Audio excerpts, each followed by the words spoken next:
कैसा रहेगा अगर मैं आपको ये कहूं कि बिना किसी इन्वेस्टिंग नॉलेज के आप 20 से 30% रिटर्न्स एनुअली कमा सकते हैं। जी हाँ, ये बिल्कुल पॉसिबल है। मैं बात कर रहा हूं ETFs की। पर ये ETFs होते क्या हैं? मैं आपको एकदम इजी वे में समझाने का कोशिश करूंगा। मान लीजिए एक कंपनी है प्रोफेसर ऑफ स्टॉक्स नाम की, और मैं उस कंपनी का हेड हूं। मैंने प्लान करके एक ऐसा स्कीम तैयार किया जिसमें मैंने अपने रिसर्च टीम के हेल्प से एक स्टॉक लिस्ट बनाया। उसको हम कहेंगे स्टॉक बास्केट। ओके, ये बास्केट में वो सारे स्टॉक्स होंगे जो मेरी रिसर्च टीम को लगता है कि आगे जाके ये ग्रो कर सकती हैं और अच्छा रिटर्न्स दे सकते हैं। मुझे चाहिए कि लोग मेरे रिसर्च किए हुए स्टॉक्स में इन्वेस्ट करके फायदा उठाएं। बट वो कैसे होगा? उसके लिए मैंने वो बास्केट को एक छोटे छोटे हिस्से में डिवाइड कर दिया, ताकि जब मैं वो बास्केट को पब्लिक करूं तो लोग वो छोटे छोटे बास्केट के हिस्से को वो खरीद सकें। एग्जैक्टली ऐसे ही काम करता है ETF। आप मुझे फंड हाउसेस से रिप्लेस कर सकते हो। जो भी मैंने किया कि मैंने एक रिसर्च टीम बैठाई, उन्होंने रिसर्च किया, स्टॉक्स पिक किए, उसमें छोटे छोटे हमने बास्केट्स बनाए और लोगों को फंड करने को न्योता दिया। यही हो गया ETF। अब आपके दिमाग में चल रहा होगा कि फंड बनाने वाला प्रोसेस तो म्यूचुअल फंड वाला है, छोटे छोटे शेयर्स में बांटने वाला प्रोसेस तो स्टॉक्स का होता है। ये क्या बोल रहा है? आप बिल्कुल सही सोच रहे हैं मेरे दोस्त, यही तो है ETF। ETF मतलब एक्सचेंज ट्रेडेड फंड्स, ऐसे फंड्स जिनको हम मार्केट में ट्रेड कर सकते हैं। यूजुअली फंड्स जैसे म्यूचुअल फंड्स, इंडेक्स फंड्स, इन्हें हम ट्रेड नहीं कर सकते मार्केट में, राइट? और स्टॉक्स में इन्वेस्ट करने का नॉलेज सबके पास नहीं होता है, राइट? इसीलिए गवर्नमेंट ने ये ETF इंट्रोड्यूस किया। तो बेसिकली ये कह सकते हैं हम कि ETFs म्यूचुअल फंड्स और स्टॉक्स के बेनिफिट्स का एक मिक्सचर वाला स्कीम है, जहां पे आप म्यूचुअल फंड्स में इन्वेस्ट भी कर रहे हैं और अगर आप चाहें तो उस पूरे फंड को आप ट्रेड भी कर सकते हैं मार्केट में। अच्छा, आप ये सोच रहे होंगे मैं तो स्टॉक में इन्वेस्ट करता ही नहीं, मुझे तो भाई सेफ ही पसंद है, मैं तो बॉन्ड्स में करता हूं, तो ETFs मेरे लिए नहीं है। तो सुन लो मेरे भाई, ETF सिर्फ स्टॉक का बास्केट नहीं बनाता, there is an ETF for each one of you. तो पहला है स्टॉक ETF। ये ऐसा ETF है जिसमें मल्टीपल स्टॉक्स होते हैं और इसमें हाई रिटर्न की पॉसिबिलिटी अच्छी रहती है। दूसरा होता है इंडेक्स ETF। इंडेक्स ETF ऐसे ETF होते हैं जो इंडेक्स के स्टॉक्स में इन्वेस्ट करते हैं, इंडेक्स जैसे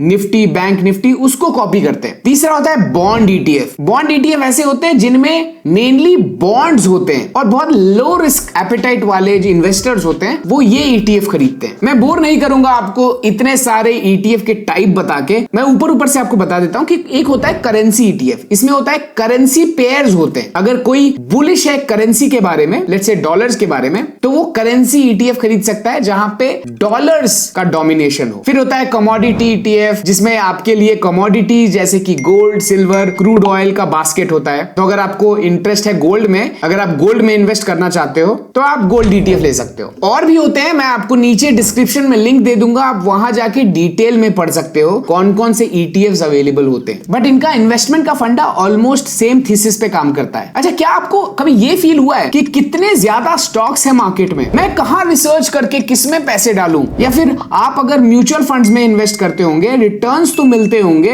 पर बहुत ज्यादा एक्सपेंस रेशियो होता है भाई, उसकी वजह से प्रॉफिटेबिलिटी कम हो जाता है। अगर आप ये दोनों कैटेगरी में लाई करते हो जहां पे आपको उतना ज्ञान नहीं है स्टॉक्स में कैसे इन्वेस्ट किया जाए और उतना बड़ा एक्सपेंस रेशियो नहीं देना चाहते हो, तो आपके लिए बेहतरीन चीज है ETF। ETF बहुत ही अच्छा ऑप्शन हो जाता है आपके लिए। बाय द वे, अगर आपको एक्सपेंस रेशियो, म्यूचुअल फंड्स, ये सब भी नहीं पता है तो कमेंट करके मेरे को जरूर बताइए। मैं उसके ऊपर एक डिटेल्ड वीडियो निकाल के लेके आऊंगा जिसमें आपको अच्छे से मैं बताऊंगा कि आपको कैसे म्यूचुअल फंड सिलेक्ट करने चाहिए, क्या म्यूचुअल फंड अच्छे होते हैं या नहीं होते हैं, क्या क्या डिमेरिट्स हैं इसके, क्या देखना चाहिए म्यूचुअल फंड्स लेते वक्त, ये सब कुछ मैं उस वीडियो में बताऊंगा। अगर आपको वो वीडियो चाहिए तो कमेंट बॉक्स में जरूर बताइए। अच्छा, अब जान लेते हैं बेनिफिट क्या है ETFs का। भाई देखो, बहुत से बेनिफिट्स है ETFs के। जैसे कि स्टॉक्स की तरह इनमें बाई और सेल करना बहुत इजी होता है। आप ब्रोकर के अकाउंट से बाई और सेल कर सकते हो। जस्ट लाइक स्टॉक जैसे खरीदते हो ना, वैसे ही आप ETF भी खरीद सकते हो डीमैट अकाउंट से। आप इनमें ऑर्डर प्लेस करते टाइम स्टॉक्स की तरह ही मार्केट ऑर्डर या लिमिट ऑर्डर पर एग्जीक्यूट कर सकते हो। अब मार्केट ऑर्डर, लिमिट ऑर्डर क्या होता है, आप वो वीडियो जरूर देखिएगा, मैंने आई बटन पे लिंक कर दिया है। अच्छा,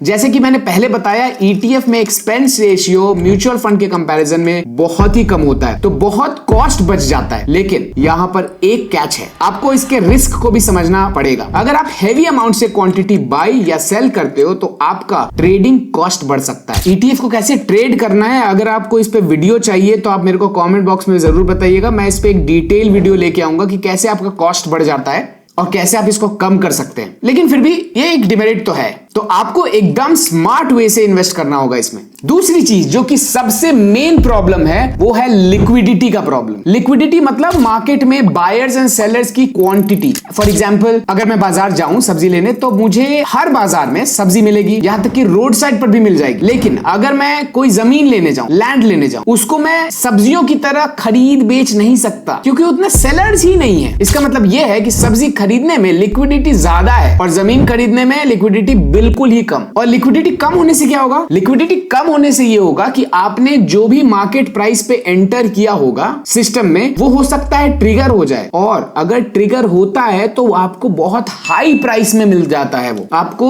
हो सकता है कि 1.5 गुना दाम देना पड़ जाए, हो सकता है कि आप 20% ज्यादा प्राइस पे आपको खरीदने को मिले। क्योंकि लिक्विडिटी कम है तो आपका जो नेक्स्ट ट्रिगर पॉइंट होगा उस पे आपको एंट्री मिल जाएगा, उस पे आपको बाई करना पड़ जाएगा। फॉर एग्जाम्पल कि 100 रुपए का प्राइस चल रहा है कोई ETF का, आप आते हो मार्केट में, पंच इन करते हो 100 रुपए पे खरीदने पे, लेकिन 100 रुपए का प्राइस चल रहा है, लेकिन जो नेक्स्ट सेलर है वो 110 में देने को तैयार है। बोल रहा है कि 110 से मैं कम में दूंगा ही नहीं, या तो 110 में लो नहीं तो मत लो। क्यों? क्योंकि लिक्विडिटी कम है, बहुत कम लोग मार्केट में हैं। एक तो बंदा बोल रहा है कि 150 में दे रहा हूं मैं, 150 में लेना है तो लो। तो लिक्विडिटी कम होने की वजह से अगर आपने मार्केट पे एंटर करा तो 100 के बजाय, क्योंकि प्राइस 100 चल रहा था, आपने सोचा कि 100 पे ही मुझे मिलेगा, लेकिन आपका वो ट्रिगर होता है 110 पे। क्यों? क्योंकि 100 पे कोई सेलर ही नहीं अवेलेबल, नेक्स्ट सेलर 110 पे, तो आपको 10% ज्यादा प्रीमियम देना पड़ गया। और वो क्यों हुआ? Lack of liquidity. बहुत ज्यादा सेलर्स नहीं थे मार्केट में, इसलिए आपको ज्यादा दाम देना पड़ गया, राइट? तो ये एक खतरा जरूर रहता है ETF खरीदते समय। इसलिए हमेशा अगर आप खरीद रहे हो तो मेक श्योर कीजिए कि आप लिमिट प्राइस लगा के रखिए। लिमिट प्राइस पे लगाने से ये होगा कि अगर कोई 100 रुपए पे देने को तैयार होगा, 100 रुपए का ETF कोई 100 रुपए पे या 101 रुपए पे देने को तैयार होगा, तभी वो ट्रिगर होगा, तभी आपका ट्रेड एग्जीक्यूट होगा, इन्वेस्टमेंट एग्जीक्यूट होगा। क्योंकि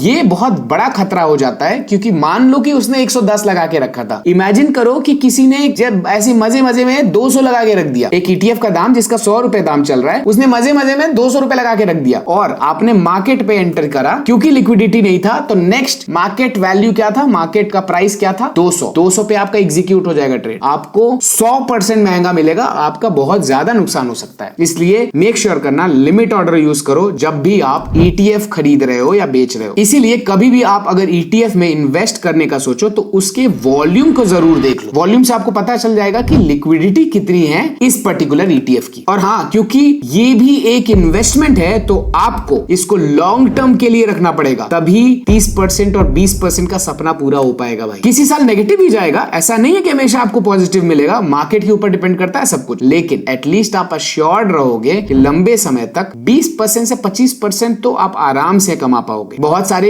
ETFs को मैंने देखा है कि 35% तक पैसे दिए। तो थोड़ा रिसर्च आपको करना पड़ेगा कि कौन सा स्पेसिफिक ETF लिया जाए। अगर आप इसे लॉन्ग टर्म के लिए होल्ड करेंगे तो वो प्राइस एवरेज हो जाता है और आपको 15 से 20% का CAGR तो मिल ही जाता है, या कह सकते हैं मिल सकता है, क्योंकि मार्केट अनसर्टेन है भाई। अच्छा, आपके लिए एक टास्क है, NSE के साइट पर जाके आपने जितना सीखा है उसके बेसिस पर ETF सेलेक्ट कीजिए और कमेंट्स में बताइए कि आपको सबसे अच्छा ETF कौन लग रहा है। मैं आपको बताऊंगा अपने रिसर्च के बेसिस पे कि वो अच्छा है कि नहीं। एनीवे, अगर आप स्टॉक मार्केट में प्रोफेशनल बनना चाहते हैं और सीखना चाहते हैं स्क्रैच से, तो ये वीडियो जरूर देखिएगा। मैंने एक डिटेल्ड प्लेलिस्ट बनाया है आपके लिए, जिससे आप स्टॉक मार्केट में एक प्रोफेशनल बन सकते हैं। Anyway, thank you so much for watching. I hope आपको ये वीडियो अच्छा लगा होगा। अगर आपको वीडियो अच्छा लगा है तो hit the like button and subscribe to the channel. Thank you so much for watching. I will see you in the next video.